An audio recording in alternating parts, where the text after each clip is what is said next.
TDP release చేసిన మూడో జాబితాపై కొన్ని చోట్ల నిరసనలు వ్యక్తమవుతున్నాయి. తెలుగుదేశం ఆశావాహులు రోడ్డెక్కారు. మూడో జాబితాలో పేరు లేకపోవడంతో మాజీ ఎమ్మెల్యే గుండ లక్ష్మీదేవి అనుచరులు ఆందోళనకు దిగారు.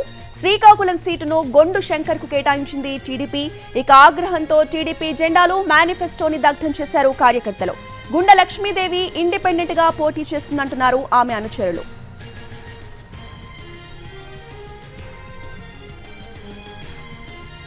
శ్రీకాకుళం తెలుగుదేశంలో అసమ్మతి సెగలపై మరిన్ని వివరాలు మా ప్రతినిధి నాయుడు అందిస్తారు.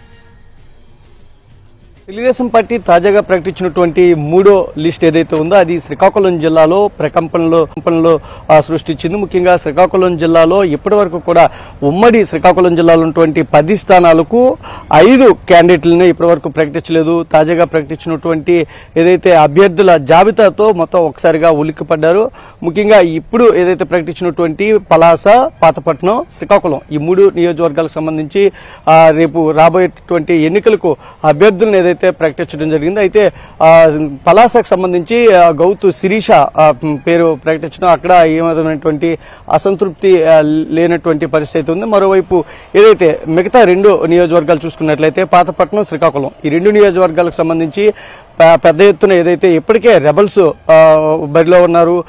తమకు సీటు అంటూ ఇరు వర్గాలు కూడా సై అంటే సై అంటూ వ్యవహరించినటువంటి పరిస్థితి. ఇన్ఛార్జీలకు ధీటుగా రెబల్స్ వర్క్ చేసినటువంటి పరిస్థితులు చూసాం. ఈ నేపథ్యంలో సీటు విషయం తేల్చేందుకు అధిష్టానం కూడా మల్లగొల్లాలు పడినటువంటి పరిస్థితి. ఇన్ని కసరత్తుల తర్వాత ఈ రోజు ఏదైతే తాజాగా ప్రకటించినటువంటి అభ్యర్థుల జాబితాలో 2 ఇన్ఛార్జీలు ఎవరైతే ఉన్నారో పాతపట్నంకి సంబంధించి ఇప్పటి వరకు ఇన్ఛార్జిగా ఉన్నటువంటి కల్మట వెంకటరమణ, అదేవిధంగా శ్రీకాకుళంకి సంబంధించి గుండ లక్ష్మీదేవి ఇద్దరు కూడా మాజీ ఎమ్మెల్యేలు. ఈ ఇద్దరు కూడా టీడీపీతో అనుబంధం ఉన్నటువంటి కుటుంబాలు. 2 కుటుంబాలు కూడా టీడీపీ ఏదైతే దశాబ్దాలుగా టీడీపీని అంటిపెట్టుకున్నటువంటి కుటుంబాలుగా చెప్పొచ్చు. అయితే ఈ 2 ఏదైతే నియోజకవర్గాల్లో అభ్యర్థులను మారుస్తూ కొత్త వ్యక్తులకు సీట్లు అనేవి కేటాయించడం జరిగింది. దీంతో ఏదైతే ఇటు గుండా లక్ష్మీదేవికి సంబంధించినటువంటి అనుచరులు ఎవరైతే ఉన్నారో వీరందరూ కూడా పెద్ద ఎత్తున నిరసన వ్యక్తం చేశారు. టీడీపీకి సంబంధించినటువంటి ఏదైతే ఫ్లెక్సీలు, బ్యానర్స్ తో పాటు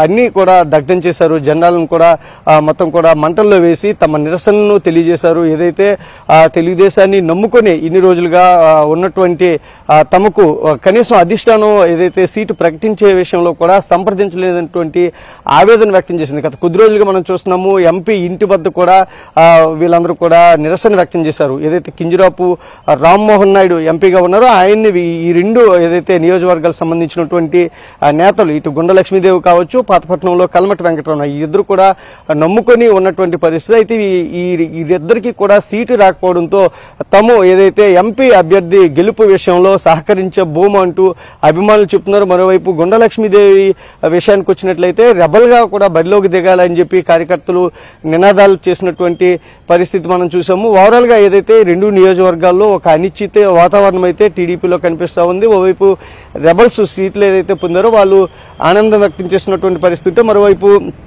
ఈ 2 నియోజకవర్గాలకు సంబంధించినటువంటి నేతలు ఎవరైతే ఇన్ని రోజులుగా కూడా ఇన్ఛార్జీలుగా ఉన్నటువంటి గుండ లక్ష్మీదేవి కావచ్చు, కల్మట వెంకటరామ ఇద్దరు కూడా అధిష్టానం తమకు ఇన్ఛార్జీలుగా ఉంచింది, మాకు టికెట్స్ వస్తాయనేటువంటి ఆశతోనే ఇంతవరకు ఉన్నారు. గత కొద్ది రోజుల క్రితం కూడా వీళ్ళు నిరసనలో కార్యక్రమాలు చేపట్టినటువంటి కార్యకర్తలను కూడా బుజ్జగించేటటువంటి ప్రయత్నం చేశారు. కానీ ఏదైతే ఇటు ఎంపీ రామ్మోహన్ నాయుడు తమకు భరోసా ఇచ్చారు, తమ తాలూకా ఏదైతే అభ్యర్థనను తమ తాలూకా బాధను అధిష్టానానికి తెలియజేస్తారనేటటువంటి ఒక ఆశతో ఇంతవరకు ఉన్నారు. అయితే ఈ ఆశలన్నీ కూడా అడియాసలయ్యాయి. ఈ రోజు లిస్ట్ లో ఈ 2 పేర్లు కూడా కాకుండా కొత్త వ్యక్తులను శ్రీకాకుళానికి గొండు శంకర్ను, పాతపట్నానికి మామిడి గోవిందను ఇద్దరు కూడా ప్రకటించడంతో మొత్తం ఈ 2 నియోజకవర్గాల్లో కూడా అసంతృప్తి జల్లైతే ఎగసిపడుతున్నటువంటి పరిస్థితి అయితే ఉంది. మొత్తం ఓవరాల్ గా చూసుకున్నట్లయితే టీడీపీలో ఈ తరుణ్ లిస్ట్ ఏదైతే ఉందో అది కొంత అనిశ్చిత అయితే రేకెత్తించిందని చెప్పొచ్చు. What to studio.